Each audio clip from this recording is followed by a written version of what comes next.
और सीधी तस्वीरें हम आपको दिखा रहे हैं। बंकिम चंद्र चटर्जी के घर पहुंचे हैं जेपी नड्डा।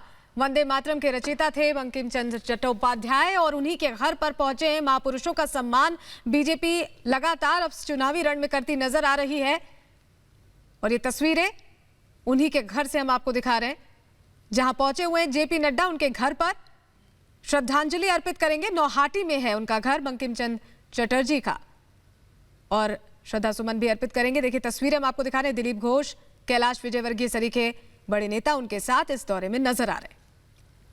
तस्वीरें हम आपको दिखा रहे हैं बंगाल में बीजेपी अध्यक्ष की मौजूदगी, और साथ ही इस वक्त बंकिम चंद्र चट्टोपाध्याय के घर पर निवास पर पहुंचे हैं वही रचयिता जिन्होंने वंदे मातरम जो राष्ट्रीय गीत है उसकी रचना की उन्होंने। और साथ ही आपको बताएं कि आनंद मठ जो उपन्यास है उसमें इस गीत का जिक्र था और आज़ादी की लड़ाई में इस गीत की बड़ी भूमिका थी। बंगाल में जन क्रांति पैदा करने वाला ये गीत था और जिसे राष्ट्रीय गीत हम कहते हैं। और उनके रचयिता बंकिम चंद्र चट्टोपाध्याय के घर पहुंचे। सीधा संकेत यह है कि बंगाल की संस्कृति, बंगाल का जो सुनहरा समय था, बंगाल की जो एक विचार क्रांति थी, उन सब को कहीं ना कहीं इस चुनाव का अभियान बनाने का प्रयास चल रहा है बीजेपी की तरफ से। और बीजेपी के जो राष्ट्रीय अध्यक्ष हैं खुद वहां पर मौजूद होकर इस मजबूत संकेत की तरफ इशारा कर रहे हैं। बंगाल के साथ जो जुड़ाव है उसको दिखाने की बार बार कोशिश की जा रही है और यही वजह है कि ममता बनर्जी की बेचैनी बढ़ी है और ममता बनर्जी बार बार इस चुनाव को भीतरी और बाहरी के तर्ज पर लड़ना चाहती हैं। तो तस्वीरें लगातार ही हम आपको दिखा रहे हैं। उनके घर पहुंचे हुए हैं, उन्हें श्रद्धांजलि अर्पित की है और साफ तौर पर जो महापुरुष जुड़े हुए हैं बंगाल की अस्मिता से, उनको सम्मानित करने की कोशिश कर रही है भारतीय जनता पार्टी। और यही वजह है कि अध्यक्ष भी पहुंचे। अभी जो म्यूजियम है उसका भी दौरा करेंगे। तो यहाँ पर साफ मैसेज ये देने की कोशिश है कि बंगाल का कल्चर है, जो उसकी संस्कृति है, उससे भारतीय जनता पार्टी खुद को जोड़ कर देखती है और जनता को भी यही मैसेज देने की कोशिश है। का जिक्र किया कि जो सम्मान मिलना चाहिए था यहाँ के लोगों को, यहाँ के स्वतंत्रता संग्राम सेनानियों को, यहाँ के साहित्यकारों को। चूंकि बंकिम चंद्र चटर्जी, हम सभी जानते हैं कि वंदे मातरम जो हमारा राष्ट्रीय गीत है वो उनके द्वारा ही लिखा गया और उनको वो सम्मान मिलना चाहिए, इसीलिए बीजेपी आज उनको नमन करने के लिए पहुंची हुई है। इसके बाद मैं आपको बता दूं सीधे गौरीपुर जाएंगे जेपी नड्डा, जहाँ पर जूट मिल के जो वर्कर्स हैं उनके घर पर खाना खाएंगे। तमाम खाने का इंतजाम सुबह लगातार किया जाता है। बैगन भाजा की बात करें, आलू की सब्जी की बात करें, तमाम ऐसी वैरायटीज रखी गई हैं जो वहाँ के लोग खाते हैं, जो यहाँ का स्थानीय भोजन है, जो यहाँ का प्रचलित भोजन है, वो जेपी नड्डा करेंगे। और उसके बाद में वो खिलार मठ जाएंगे जहां पर कालीबाड़ी मंदिर में पूजा अर्चना करेंगे और वहीं पर आपको बता दें एक सभा है जिसको संबोधित करेंगे। हालांकि ममता बनर्जी ने जो परिवर्तन यात्रा को हरी झंडी दिखाने वाले थे जेपी नड्डा, उस पर पूरी तरीके से रोक लगा दी है। उस यात्रा की परमिशन पहले दी गई थी लेकिन एन मूवमेंट पर उस परमिशन को रोक दिया गया है। इस पर भी तमाम सवाल खड़े हुए कि आखिरकार ऐसी भी क्या बौखलाहट है। अगर टीएमसी पूरी तरीके से इस बात को लेकर श्योर है कि उसने यहाँ पर अच्छा काम किया है और विकास पर काम किया है, तो उसे डरने और बौखलाने की जरूरत आखिरकार पड़ी क्या है कि वो क्यों ये चाहती है कि बीजेपी घर घर जाकर कैंपेन ना चलाए। जिस तरीके से लोखो सुनार बांग्ला का भी कैंपेन आज लॉन्च किया गया जेपी नड्डा की तरफ से, जो हर एक घर में जाएगा, हर एक विधानसभा में जाएगा, लोगों से मिलेंगे, लोगों से बातचीत करेंगे। जो मैनिफेस्टो बनेगा वो लोग आम जनता की राय पर ही बनेगा कि यहाँ की जनता क्या परिवर्तन चाहती है, किस तरीके से परिवर्तन हो, किन मुद्दों पर बातचीत हो, किन मुद्दों पर यहाँ की जो सरकार बने वो काम करे, उस पर फोकस करे। ये कोशिश लगातार रही है। इसके साथ ही यहाँ की जो संस्कृति है, सभ्यता है, जेपी नड्डा ने लोखो सुनार बांग्ला कैंपेन लॉन्च करते समय कहा कि यहाँ के लोगों में नस नस में संस्कृति और सभ्यता बसती है, परंपरा बसती है। कलाकार তার জন্মস্থানে আসাটা গৌরবের এবং পশ্চিমবঙ্গকে ঘুরতে গেলে তার জন্মস্থান প্রেরণার জায়গা। উনি যে সাহিত্য রচনা করেছেন সেটা বাংলার সাহিত্য, বাংলার পরম্পরা, जन्म जीवन पद्धति के तुले धरे। तो बंकिम चंद्र चट्टोपाध्याय के घर पर इस वक्त बीजेपी के राष्ट्रीय अध्यक्ष जेपी नड्डा मौजूद हैं और जैसा कि हमारी सहयोगी बता रही थी कि जो सांस्कृतिक पहचान है बंगाल की, जो बौद्धिक पहचान है, उन सब पहलुओं को बीजेपी छू रही है लगातार। और यही वजह है कि वहां की सत्ताधारी पार्टी में बेचैनी है। कहीं ना कहीं बंगाल को उसकी पहचान, उसकी जगह दिलाने का जो वादा है बीजेपी का, वो काम करता नजर आ रहा है और ये बेचैनी ममता बनर्जी की शायद इसी वजह से है। बंकिम चंद्र चट्टोपाध्याय का दर्जा बहुत बड़ा है बंगाल की संस्कृति में, बंगाल के साहित्य में, और यही वजह है कि उनके घर पहुंचे हैं जेपी नड्डा।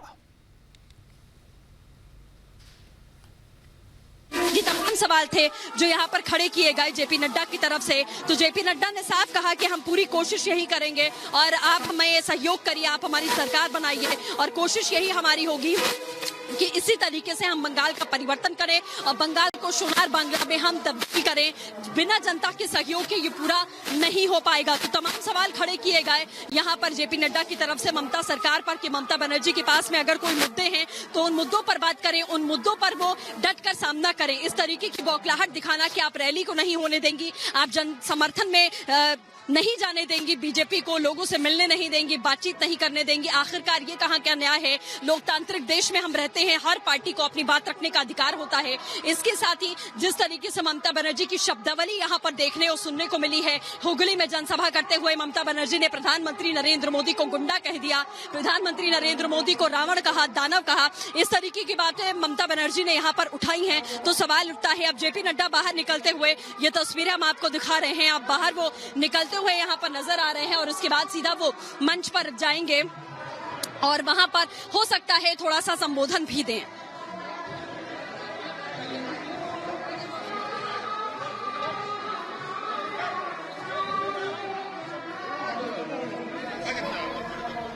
तो तस्वीरें लगातार हम आपको दिखा रहे हैं। बंकिम चंद्र चटर्जी के घर पर पहुंचे थे जेपी नड्डा। यहाँ पर उन्होंने उनके जीवन को, उनकी जो जुड़ी रही है उनकी जो सांस्कृतिक विरासत है उसको समझने की कोशिश की, उसको आत्मसात करने की कोशिश की और यही संदेश इस यात्रा के जरिए जेपी नड्डा दे रहे हैं कि जो बंगाल की संस्कृति है उसको अगर सेलिब्रेट करना है, उसको अगर बड़ी पिक्चर में देखना है तो वो सिर्फ भारतीय जनता पार्टी ही कर सकती है।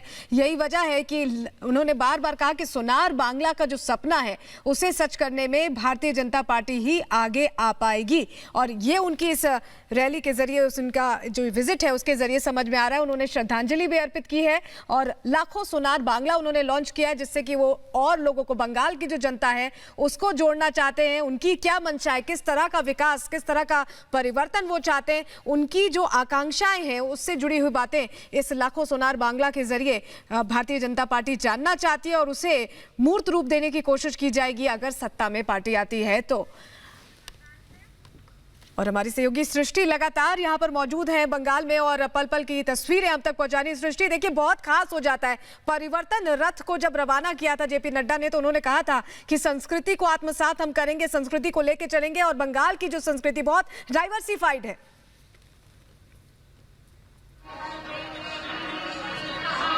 बिल्कुल जाहिर तौर पर देखिए हम लोग यहाँ पर मौजूद हैं, बंकिम चंद्र चट्टोपाध्याय की ये जन्म स्थली रही है और यहीं पर वो रहे हैं। ये म्यूजियम हम आपको लगातार दिखा रहे हैं जिसकी तस्वीरें हमने आपको दिखाई थी। यही वो घर है जिसे म्यूजियम में तब्दील कर दिया गया है जहाँ पर पहुंचे हुए थे जेपी नड्डा। और उसके बाद ये तस्वीरें हम आपको दिखा रहे हैं लाइब्रेरी की।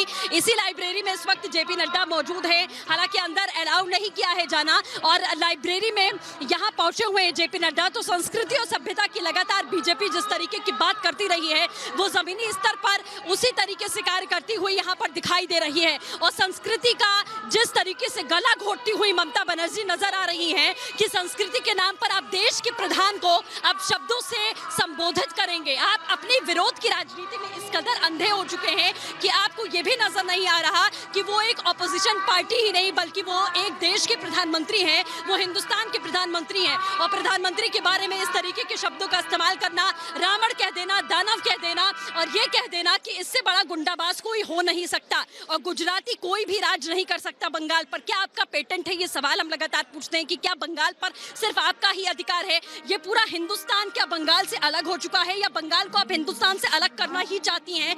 यही आपकी मंशा है, यही आपके शब्दों में झलकता है। जब पूरे देश का संचालन प्रधानमंत्री नरेंद्र मोदी कर रहे हैं तो इसमें दिक्कत क्या है कि अगर चुनाव बीजेपी यहाँ पर लड़ती है, जीतेगी या नहीं, आने वाला वक्त बताएगा। ये जनता फैसला करेगी कि वो अपना जनाधार इस बार किसे देगी। लेकिन परिवर्तन की लहर हम जरूर देख रहे हैं और शायद इसी वजह से जो परिवर्तन की लहर यहाँ देखने को मिल रही है वो बौखलाहट है, वो तिलमिलाहट है जो ममता बनर्जी के शब्दों में अब निकल कर सामने आ रही है। पहले राम के नाम पर उनको लगता है कि वो ममता का अपमान है कि राम का नाम इसलिए इस्तेमाल किया जाता है कि ममता को बेइज्जत किया जाए। तो ये भी सवाल उठा कि राम नाम से ममता बनर्जी बेइज्जत कैसे हो सकती है। तो खुद ममता बनर्जी ने इन चुनावों में अपना जो असली चेहरा है वो खुद जनता के सामने रखा है। इस तरीके की शब्दावली बंगाल की संस्कृति नहीं है। इसके साथ ही फंड की बात यहाँ जेपी नड्डा नड्डा ने आज की लोखो सुनार बांग्ला जब लॉन्च किया कि फंड ममता बनर्जी कहती है कि फंड आप नहीं देते हैं। अम्फान यहाँ पर आया था, डिजास्टर यहाँ पर हुआ था, जो फंड दिया गया वो जमीन पर पहुंचा ही नहीं, वो सरकार के लोग डकार गए, वो पैसा कहाँ गया ये सवाल उठाया। इसके साथ ही आयुष्मान भारत योजना लॉन्च करेंगे, उसे यहाँ पर इम्प्लीमेंट करेंगे, ये वादा किया है जेपी नड्डा ने। इसके साथ ही किसान सम्मान निधि जो ममता बनर्जी ने लोगों तक नहीं पहुंचने दी, किसानों का अधिकार उनको नहीं मिला, वो अधिकार ममता बनर्जी जो छीन चुकी हैं, उस अधिकार को जेपी नड्डा ने कहा कि हम दिलवाएंगे। इसके साथ ही यहाँ के जो प्रोडक्ट्स हैं वो बहुत मायने रखते हैं, यहाँ की संस्कृति को दर्शाते हैं। उस प्रोडक्ट को ग्लोबल मार्केट में किस तरीके की जगह दी जाएगी, इस बात का आश्वासन दिया गया है कि लोग यहाँ पर हर एक गांव में, हर एक कस्बे में जो कला दिखाते हैं, जो अपनी संस्कृति अपने कामों के जरिए दिखाने की कोशिश करते हैं, उसे हम ग्लोबल मार्केट में लेकर जाएंगे।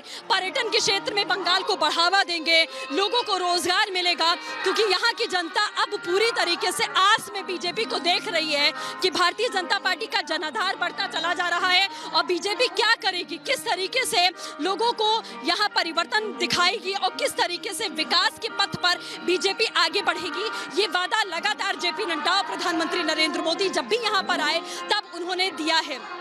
इसके साथ ही जो हिंसा की राजनीति यहाँ पर होती आई, कल भी ममता बनर्जी ने इस बात का जिक्र किया कि रुजिरा बनर्जी से जो पूछताछ हुई वो महिलाओं का अपमान है। यहाँ पर इतने सारे रेप केसेस हुए, जघन्य अपराध हुए, जिस पर एक महिला मुख्यमंत्री होने के नाते ममता बनर्जी के जहन में ये सवाल कभी नहीं उठा कि उन महिलाओं के सम्मान का क्या, उन महिलाओं की अस्मिता का क्या, जो लगातार यहाँ पर लुटती रही है, उसको लेकर ममता बनर्जी ने कोई कदम नहीं उठाया। और सबसे बड़ी बात यह है कि अगर मुद्दे आपके पास में है, आपने 10 साल तक बंगाल का विकास किया है, जनता आपके ऊपर भरोसा करती है, तो बीजेपी के कैंपेन को रोकना, परिवर्तन यात्रा को रोक देना, बीजेपी के रैलियों को परमिशन ना देना, परमिशन देने के बाद उसे डिनाई कर देना, इसके बाद में तमाम सवाल खड़े हुए। आप देखिए अर्जुन सिंह यहाँ से जाते हुए नजर आ रहे हैं। अर्जुन सिंह को आप देख सकते हैं, इनसे हमने बातचीत भी की थी।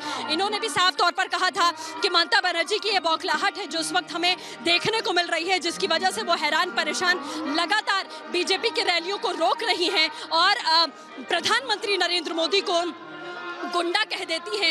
इस तरीके की बातों का जिक्र किया। देखिए ये पूरा काफिला है, अब जेपी नड्डा मंच की ओर बढ़ते हुए दिखाई दे रहे हैं। आप साफ तौर पर देख सकते हैं कि जेपी नड्डा अब मंच की ओर बढ़ते हुए नजर आ रहे हैं और यहाँ पर तमाम लोग, भीड़ देखिए, भीषण भीड़ यहाँ पर है और आगे बढ़ते हुए जेपी नड्डा की तस्वीरें हम आपको यहाँ लगातार दिखाने की कोशिश कर रहे हैं कि किस तरीके से वो आगे यहाँ पर बढ़ेंगे और अपना हो सकता है वो संबोधन यहाँ पर दें। हालांकि कुछ ही देर के लिए वो यहाँ पर पहुंचे हुए हैं। देखिए ये भीड़ आगे बढ़ती हुई नजर आ रही है। जेपी नड्डा जी इस वक्त आप तस्वीरों में यहाँ पर देख सकते हैं, वो जाते हुए आगे बढ़ते हुए नजर आ रहे हैं यहाँ पर। अब यहाँ से वो सीधा गौरीपुर की तरफ और पहुंचकर वो भोजन करने वाले हैं। देखिए मंच की ओर अब आगे बढ़ते हुए जेपी नड्डा की तस्वीर आप देखिए, मंच की ओर वो आगे बढ़ रहे हैं और हो सकता है यहाँ पर छोटा सा संबोधन जेपी नड्डा के द्वारा यहाँ पर दिया जाए। तस्वीरों की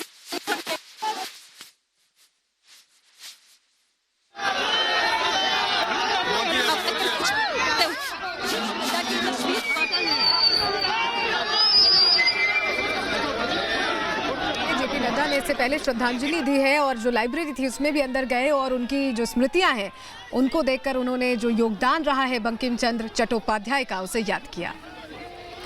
तस्वीरें पश्चिम बंगाल की और इसके अपने मायने हैं, इसका अपना महत्व है। बंकिम चंद्र चट्टोपाध्याय किसी परिचय के मोहताज नहीं है पश्चिम बंगाल में, और बंगाल के जितने भी पुरुष हैं उनका सम्मान करके बीजेपी साफ तौर पे ये बताना चाहती है कि बंगाल की संस्कृति हो, बंगाल का साहित्य हो या फिर बंगाल की जो भूमिका रही है भारत निर्माण में, उसका सम्मान करती है बीजेपी। बंकिम चंद्र चट्टोपाध्याय 1882 में उन्होंने आनंद मठ की रचना की थी, जिसमें वंदे मातरम गीत लिखा था, जो भारतीय स्वतंत्रता संग्राम में एक मशाल की तरह नजर आया।